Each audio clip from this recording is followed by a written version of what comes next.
شهر رمضان الذي أنزل فيه القرآن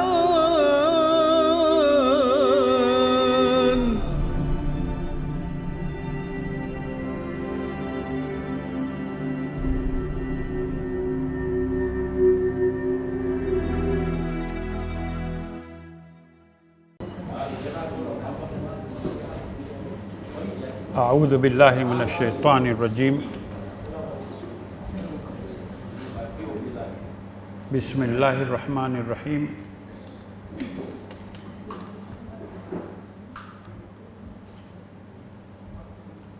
الحمد لله رب العالمين والصلاة والسلام على سيد المرسلين أبي القاسم محمد.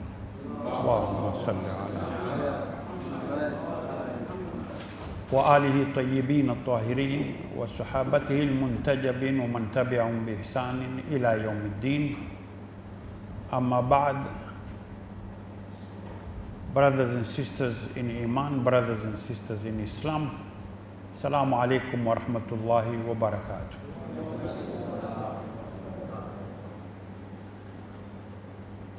Tonight, as I was coming here, I made up my mind. But again, during daytime, I was thinking of how to proceed with these lectures.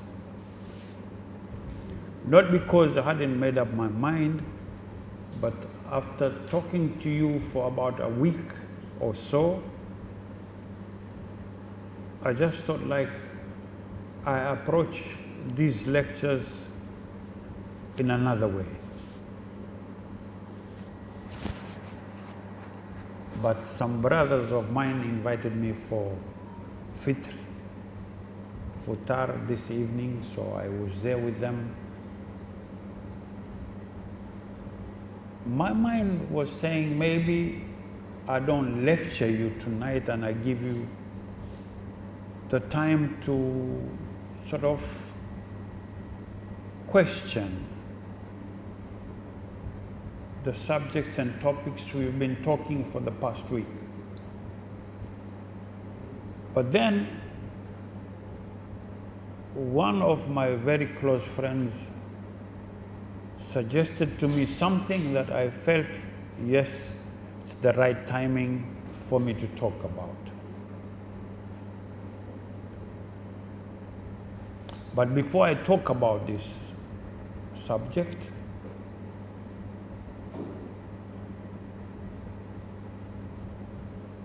I would like to ask you a question.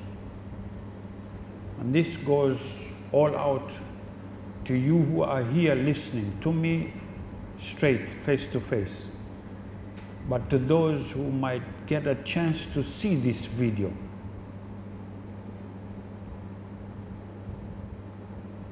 This is about a lady, fortunately or unfortunately, irrespective of denominations or sects in Islam, we've sort of forgotten her.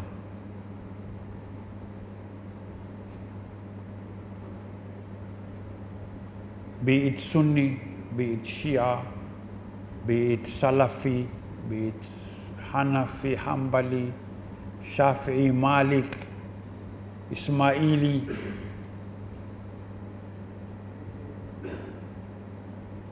I'd pose many questions for you on this lady. But generally, one question fits all.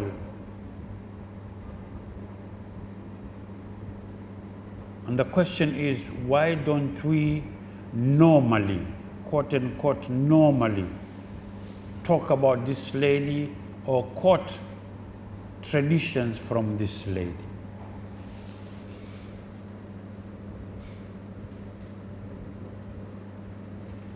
Be you a Sunni, be you a Shia, be you a Dawoodi Bohra, be you an Ismaili, What wrong did she do to Muslims for us to forget her in such a manner?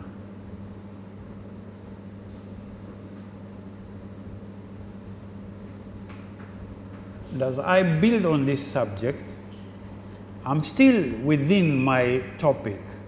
I'm still within the issue of globalization and its effect on society. This lady gave her soul, gave her all she had. And Allah, with all His wisdom, used this lady to prepare the Prophet sallallahu alaihi wasallam.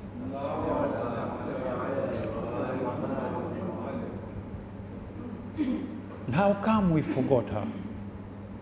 How come we forget her? We talk about her once in a year. She gave her all, mind, heart, soul, wealth, name it.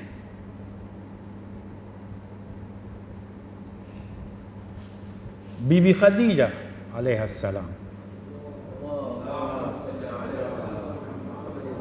She's the daughter of Khuwailid, but she was the wife of our beloved Prophet Muhammad sallallahu alayhi wa sallam.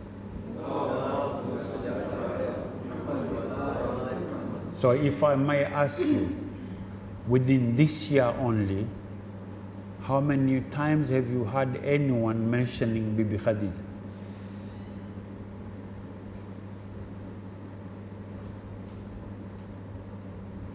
Any reason?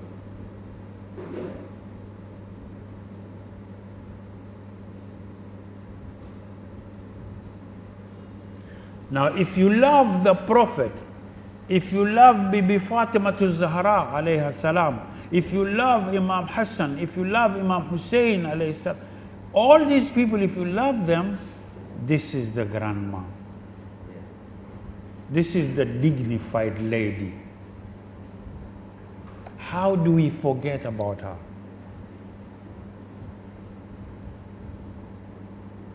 Now go back, read her biography. Go back, look at history and what history says about Bibi Khadija. Ask your own self, how could I forget about this lady?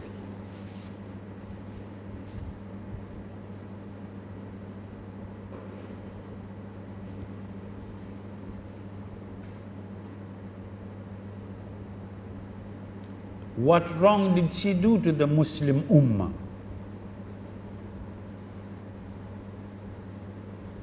Who among all the ladies you know on earth can beat Bibi Khadija?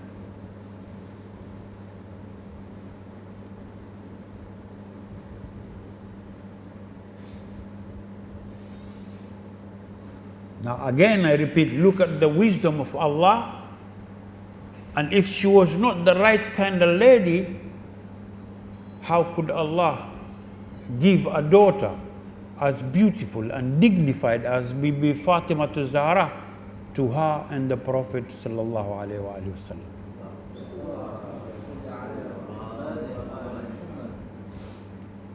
Do we see what we are missing?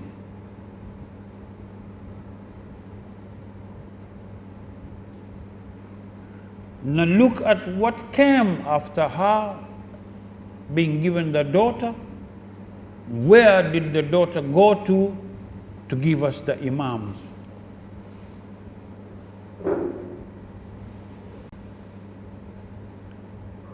Look at the biological effect. Look at the genetical effect. And be conscious of Allah. What hikmah is there for Allah to provide Muhammad sallallahu alaihi wasallam with this lady, for them to be given a daughter as dignified as Fatima Zahra, for her and Imam Ali alayhi salam to give us these imams? What is the wisdom behind this? And if this was the start, Bibi Khadija, how can we forget her?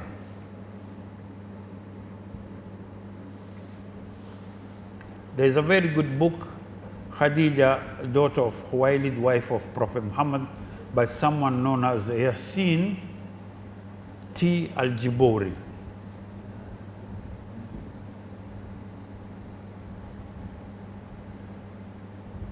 And this guy writes in the opening of this book, like, if you wish to research the life of this great lady,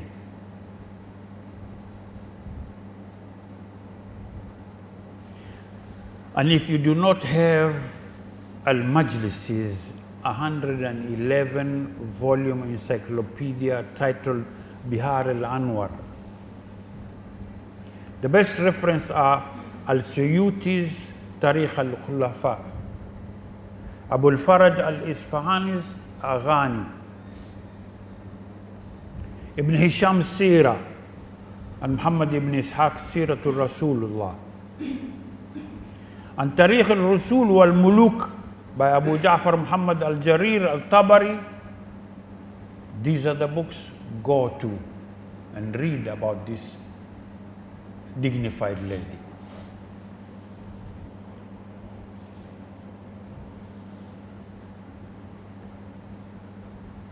Most scholars tell us that Islam did not rise except through Ali's sword and Khadija's wealth.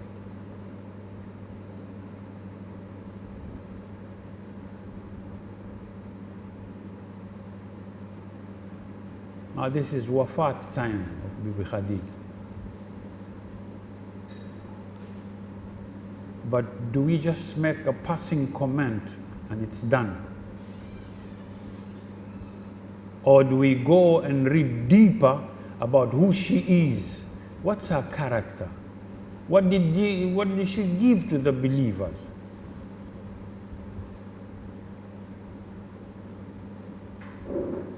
And make up our minds and whether to uphold that characteristics that she had, embed it in our daughters, or do we just ignore and move on?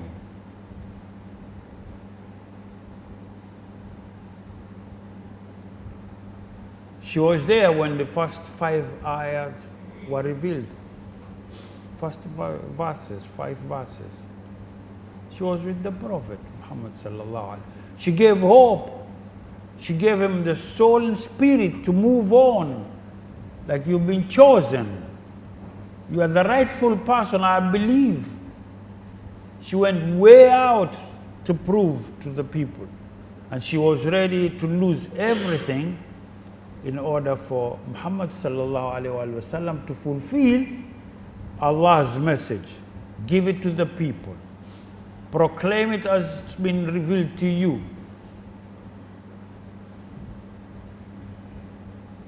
Again, I ask, how do we ignore this issue of who she is?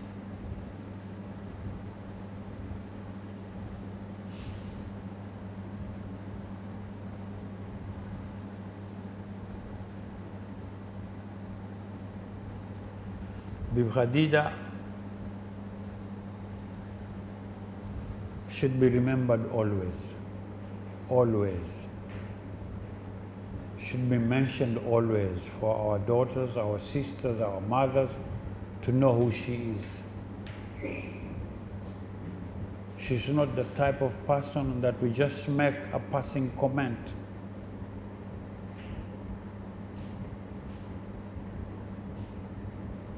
I tell you this because I've been researching on her for a very long time.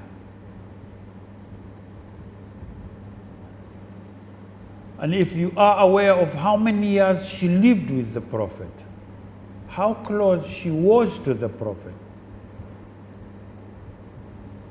I challenge any Muslim to tell me how many traditions do you quote from her?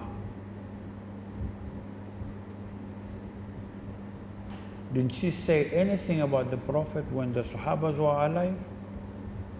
Didn't they see her? How many have we quoted from Bibi Fatima to Zahra about her mother?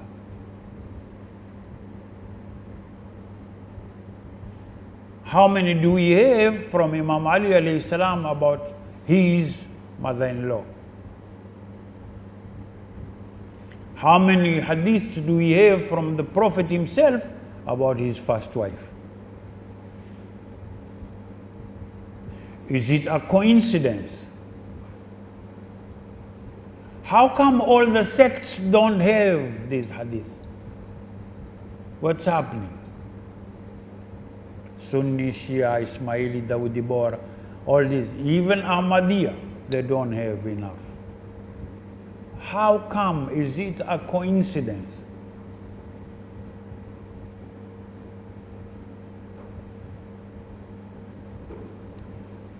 Does it ring in your mind? First wife of the Prophet, one who gave all of her wealth and self,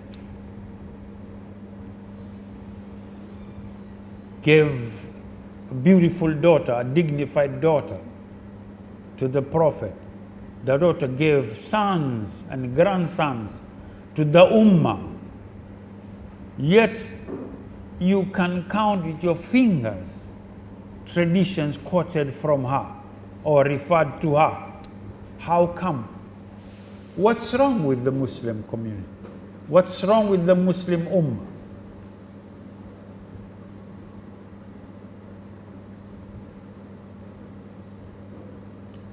How many of us know what we are missing? What part of religion do we miss when we have nothing from Bibi Khadija? Apart from knowing that, okay, she gave herself, she gave her wealth, and that's it. So within all the years that the Prophet lived with her, there's nothing we know about. Apart from having a daughter with the Prophet, giving her wealth. She was a businesswoman. She was well respected in Mecca. That's all we have.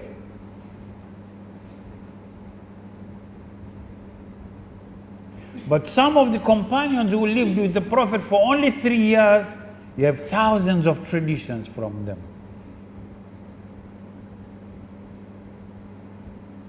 What's wrong with the Ummah? That's why I said from the beginning, it's across the divide. I don't talk about any madhab. All the ummah of Muslims, irrespective of what madhab you follow. How come we don't have anything about Bibi Khadija?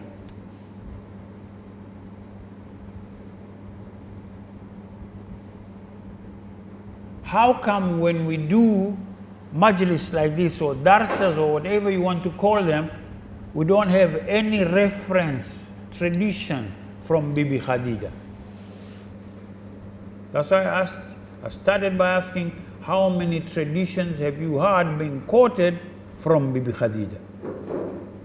Alayhi salam. And how great is this lady? So, how did it go about and happen like this? Is it a coincidence? Or is this pre-planned, like, okay, forget about this lady, don't quote anything from her? Or do we want to put it on the Jews? If the Jews did that to that generation, what about this generation?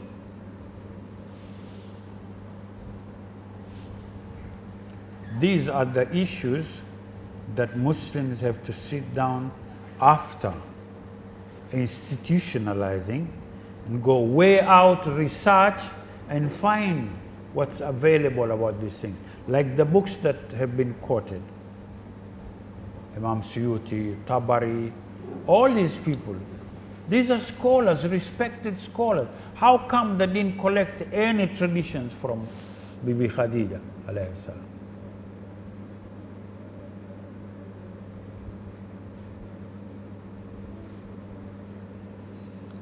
This one I had to mention before I move further. on my lectures, and it coincides very well with the topic we are talking about, but the other side, the perspective, Islamic perspective of globalization. Now, Islam is globalized too. And this is where most of the important people have been kept out. And we've been quoting people who are not people to be ignored, but not as important as people like Bibi Khadija.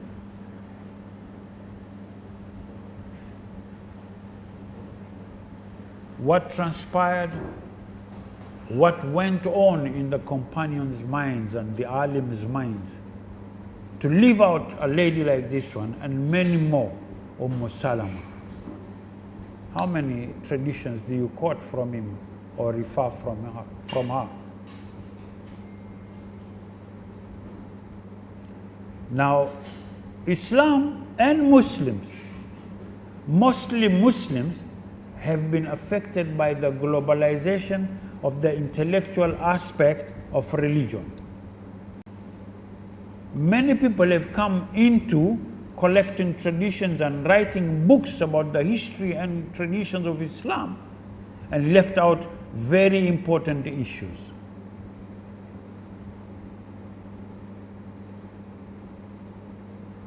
This falls into globalization of religion, interfaith conferences. Interfaith conferences where people don't talk sensible things, but everyone wants to prove how much intellect he possesses or she possesses. How far has she reached in as far as education is concerned? Be it religious, be it secular.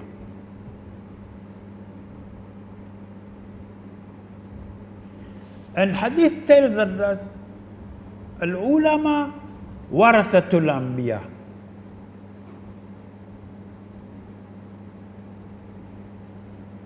But where are they? Where are these people who are alims?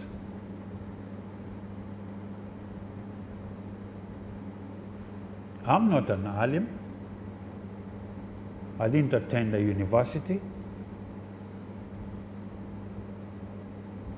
I don't have a master's degree or a PhD.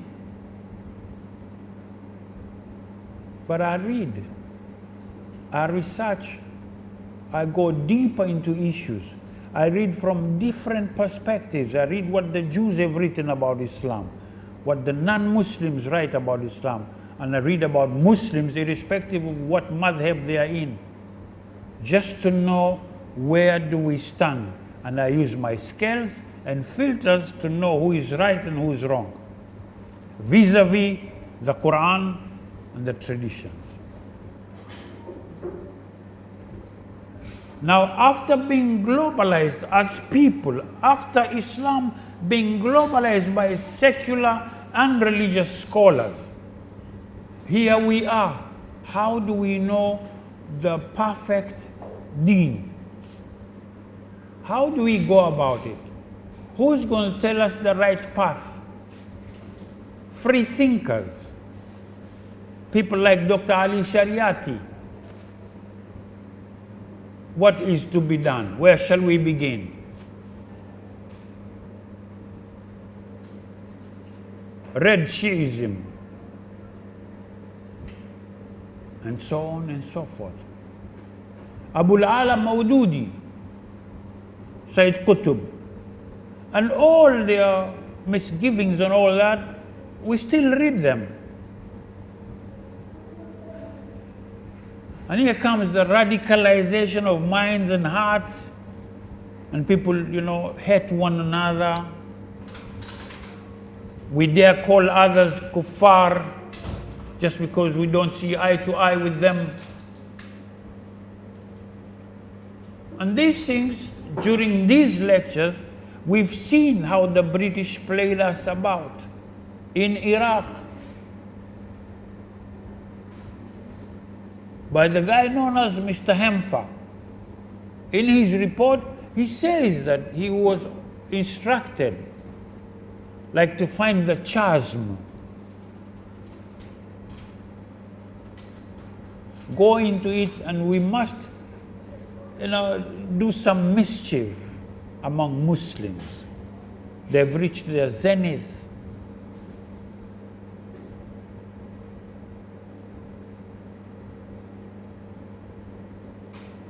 Now, having talked about all this, we go back to the original Islam. After the original Islam, there came to being some groups within. It started long ago, but it stayed underwater till when the Prophet left us. And it came out open now. There was the Siffin battle and the Jamal battle.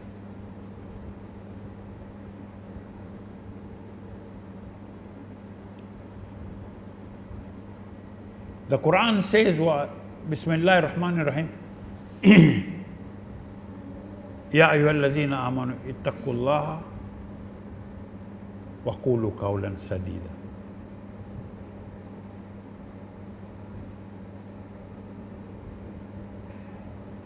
Do we tell the truth as it is? Do we hit the bullseye when we talk about Islam? Or grudges within Islam? Islam says, وَأَتَصِمُوا بِحَبْلِ اللَّهِ جَمِيعًا وَلَا تَفَرَّقُوا وَاذْكُرُوا نِعْمَةَ اللَّهِ عَلَيْكُمْ إِذْ كُنْتُمْ أَعْدَاءً فَأَلَّفَ بَيْنَ قُلُوبِكُمْ وَأَتَصِمُوا بِحَبْلِ اللَّهِ جَمِيعًا وَلَا تَفَرَّقُوا. Now, let alone about us. These two battles, Siffin and Jamal, weren't these companions who fought? Hadn't they heard about this ayah?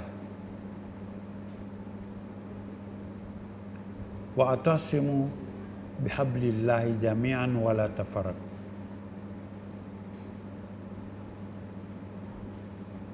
اتقوا الله وكونوا مع الصادقين. اتقوا الله حق تقاته ولا تموتن إلا وأنتم مسلمون. وَأَتَصِمُوا بِحَبْلِ اللَّهِ جَمِيعًا وَلَا تَفَرَّقُوا. Did they hear this verse? Who can translate this verse better, us or them? What made them fight, kill one another? Those who died during those two battles never reached the number, never, the battles that the Muslims fought before those two battles, very few died in those battles while the Prophet was alive. But only these two battles, more Muslims died than all those who died in those other battles. Now, وَأَتَصِمُوا بِحَبْلِ اللَّهِ جَمِيعًا, did they understand it? When did the misunderstanding come? Why when the Prophet was not around?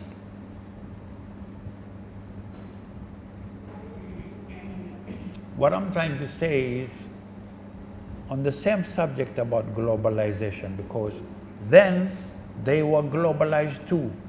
Jews came in because of Fath Makkah. And the companions told the Prophet, now these guys are doing the Shahada falsely. They're just pretending. And the Prophet said, no, let them come in.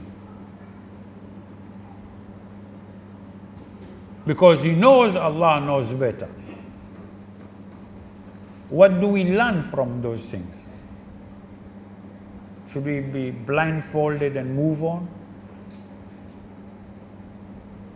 If companions could go to that extent, what about us?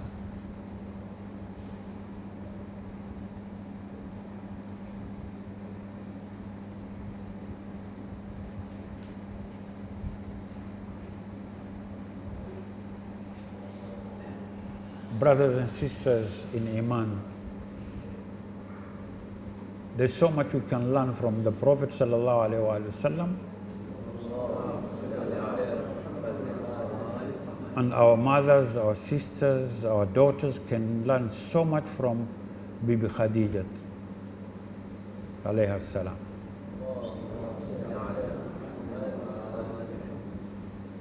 But who's going to teach them about Bibi Khadija?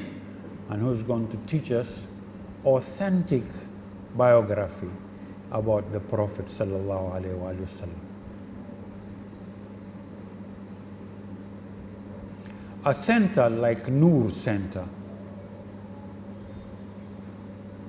needs to have a bigger library, a bigger place. The young generation, be they Khoja, be they Africans, be they Arabs, need guidance. But they need to be guided by people who have foresight, people who are informed, people who do research. Because this generation is very inquisitive. And as they ask questions, one has to be good in delivering the message. The problem is, most of those who sit on this side of the table, sorry if I say anything wrong, but I feel they are too traditional. Too traditional in the sense that the younger generation in our communities needs someone who can come down to them, because with your intellectualism and knowledge, they cannot come to your standard of thinking. So you need to be flexible. You need to go down to them. And this can be practiced even at home. For you to talk to a son or a daughter, a grandson or a granddaughter, you need to lower your status and come down to them. Size, same size. So you look into their eyes when talking to them. If you stand and give orders, then you are still the master and they'd fear you. They won't be conscious of you. And remember my saying, children come through you, not from you.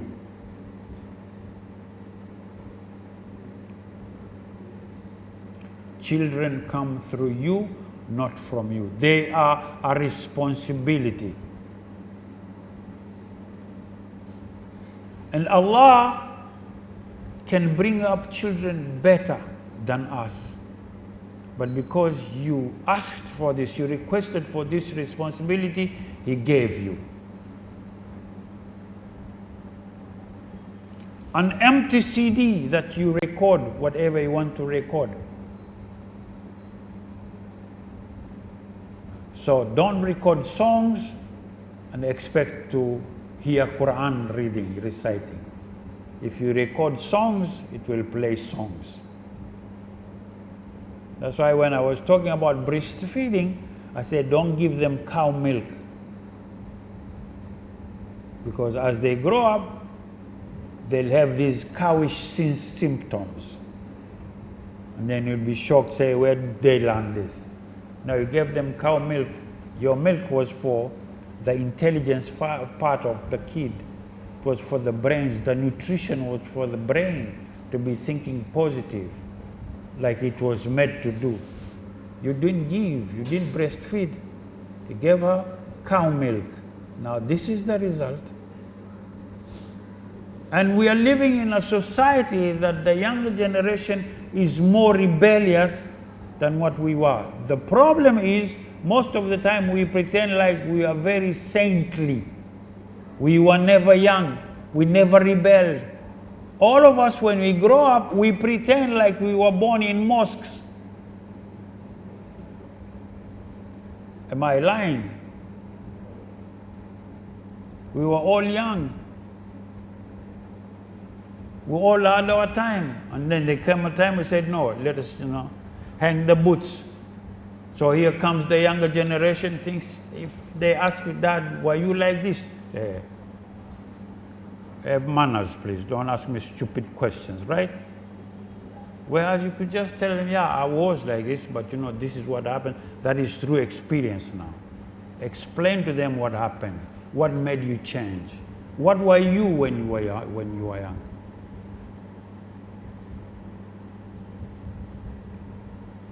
You know why? Because you don't know, some of your friends are telling them where you used to be with them. And it never goes into your mind that some of your friends tell them just the facts about what you did when you were young. Even how you met their mothers. There are questions that when we ask one another, you'd laugh, you know. How many of you have sent letters that are drawn with a heart and an arrow that goes through? Some love 2, some love 3, but I will love 1, that is you. Yeah?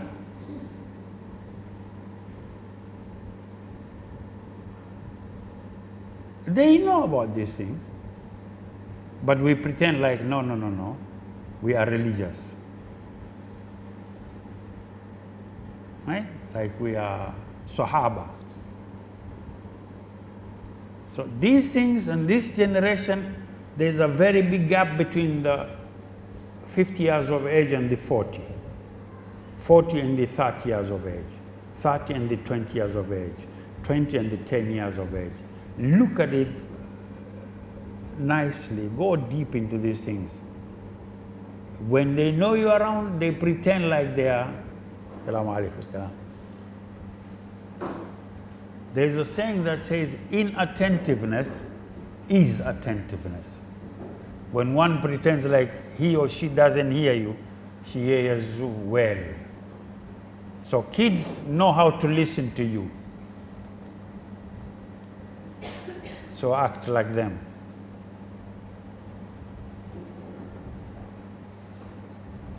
They've come to a stage where the internet is too much, feeds them information.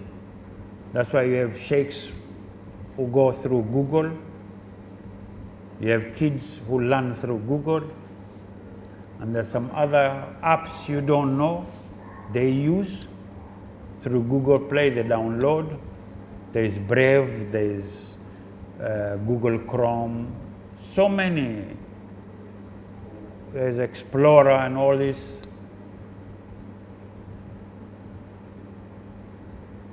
I don't know if I mentioned to you guys, like, if you want to know what kind of head this young generation have, go into cyber cafe.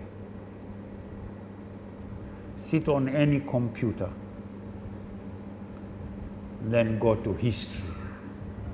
Wait for one to move out of any comp, then go to history. You know, some of them assume we don't know these things, you know. They are smarter than us. This is the problem. So go to history. They don't even know how to delete these things. There's no checking. You'd know for the past week or month, all those who sat on this computer, what they were checking. Now check, were they educating themselves or were they entertaining themselves? Count between bars, nightclubs, and libraries. What outnumbers the other? Count, do research. Go around Dar es Salaam, how many bars do you have within this radius? And how many libraries do you have? That's why I said, let's inform the masses. When I see you like this, gathered here, I know this is a force. A force. If only one can bring down 9 more people, that's 1 + 9 is 10. Now count how many are you in this hall and how many can we gather by the next lecture.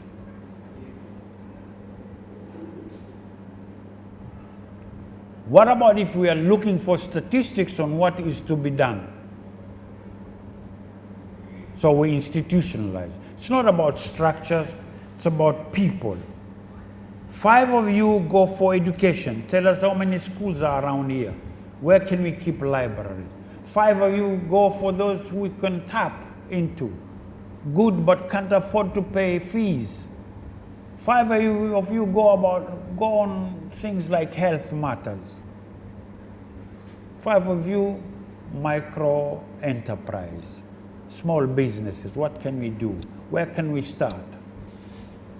How much can we contribute? And start moving slowly so that next time when you call Stambuli for lectures, then there's a full report like, Sheikh, after you left us, this is what was done.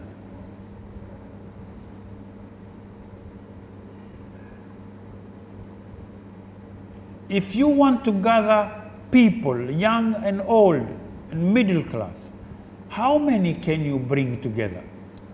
I see faces and I know these faces, what they can do, what they are capable of doing. Guidance is what's missing.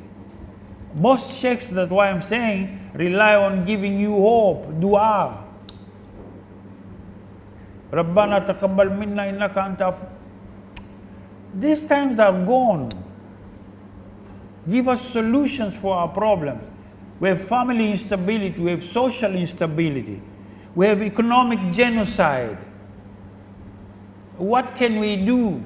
Where do we go from here? Now I see brains. Problem is you can't sit together. Why? What's wrong? Why can't these brains come together and say, no, let's do something for our society? Irrespective of color, tribe, ethnic background, where you coming from.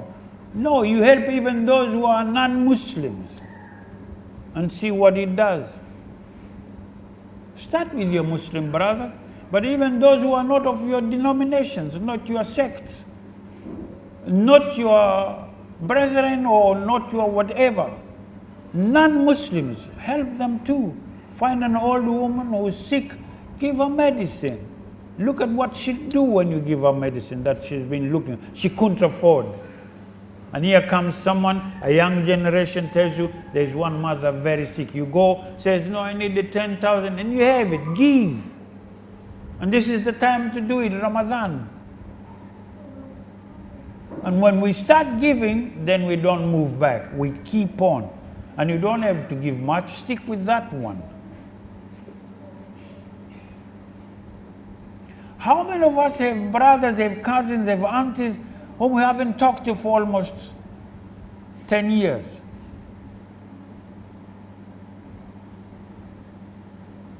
And I know it's not easy for you to just go and say Assalamu alaikum. But look for information. What's wrong with her? At this time of Ramadan, is she okay? No, she doesn't have food. Go buy food, give it to Stambuli or whoever. Tell him or her, please don't tell her this comes from me. Just give. It's not her who should know that you gave.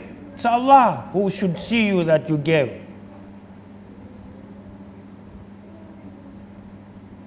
One day she's going to talk about you or he's going to talk about you bad, and someone tells her, excuse me, go slow. Don't talk about, no, you don't know him. No, you don't know him. Because this guy, you've given him 10 times to send to her or him. It's only that you didn't give permission to tell. And if she goes on or he goes on further, this guy will say, okay, sit down, let me tell you. You remember this time I brought you full ration? Remember the last time I paid your rent? You remember this? It's all from that guy, but he told me not to tell you. That's why I've been telling you, don't talk bad about that guy.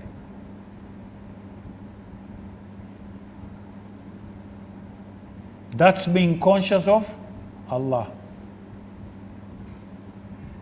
And Allah knows that you are doing for His sake. Now look what He'd give back. Even if not money, not wealth, but tranquility in your heart, in your mind. You don't have hypertension, you don't have pressures, you don't have what? Some of you haven't said hi to your sons for years or daughters, just because they did something wrong to you or you did something wrong to them. Not purposely, but it just happened. So how do we solve these things? How do we start? You think you know it yourself? No, many people within the community know that this guy and the son or the daughter, they're not in good terms. And they make good use of that. They tell him or her so many things, bad things about you. Good, bad, things that exist, things that are true, and the things that are false.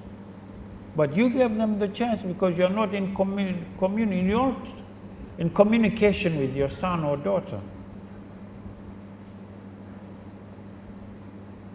How many of us have brothers and sisters, same father, same mother, and you can't say Salaam Alaikum to her or him? These are the effects of globalization. But who will tell you that this is globalization?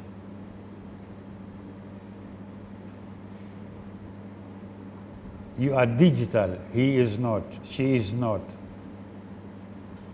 They think he or she wastes your time. You have better friends than them. The English say you never know a good thing until you lose it. When it's gone, that's when you realize, wow, I wish I was with them. Now, this is something I would like to request you. You remember the other time I told you, when did you last hug your wife or husband? Hugging just for saying Salaam Alaikum, Salaam Alaikum, how are you? How's been the day? Just that. How many of you tried to do it? How many of you tried to do it? You didn't do it, I know. Because you know now, Sheikh, what is this you're telling her? 10 years I haven't hugged her. If I start tonight, she's going to tell me, wow, what is this? Is the Prophet coming back or what?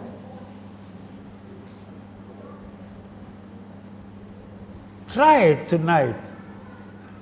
Go with an ice cream, just a small cup, say, please, Ramadan Mubarak. Let her laugh, let her go to the kitchen, say things you don't even expect her to say, but just give. That's the difference between us and them. With us, it's like pressure cooker. We're just like this, we think inside. With them, it's like blah, blah, blah, blah, blah, blah. She can be like that even in the kitchen. You wonder, you go there, excuse me, you're talking to me, you say, who's talking to you? I don't even feel like looking at you. You think I'm talking to you? That's for tonight. Khadijatul Kubra.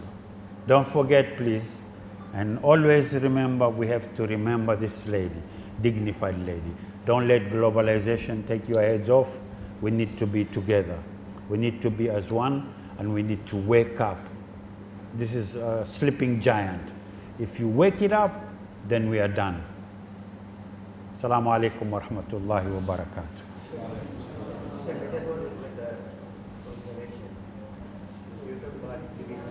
Why people are not mentioning about her. I have read quite a few books written by non-Muslims, also ones with Muslims. The last time I went for Umrah, I saw all they're talking about the stories of Khadija, that when the verses of the Quran was revealed to the Prophet was afraid. He went to Khadija helped him, and then she said, no, let me go and ask my uncle. Yeah. That's the story everywhere. So that is probably the reason why there is no hadith from Khadija. Many things, you know. Yeah, but remember there was a time that people were stopped from collecting hadiths. Like, don't give no hadith for some years after the Prophet's death. This is another reason. Then there is this grudge about Banu Umayyah and Banu Hashim. This is another reason altogether. So there are so many reasons, but this is not a place and time to go through it, but it's something that people should read.